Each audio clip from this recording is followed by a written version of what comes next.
We talk about the diversity of vegetation. Forest. A forest is an area with a high density of trees. Area plant communities cover large areas of the globe and function as animal habitats kind to forests. Equatorial forests, or jungle and tropical forests which have vegetation grown in sun. An Atlantic forest is made up of deciduous trees like beech and oak trees. Savanna. Savanna is an area made up of brush which is sometimes very tall and where there are some chunks and scarred trees. Desert. Desert is an arid zone where high vegetation is extremely poor.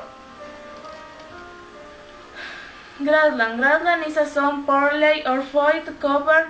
Covered grass can be in hot temperate and cold zone. It is divided. Tundra can be found in the polar regions and high mountain regions. Steppe can be found at the edge of desert. It is made up of short grass. Thank you, teacher.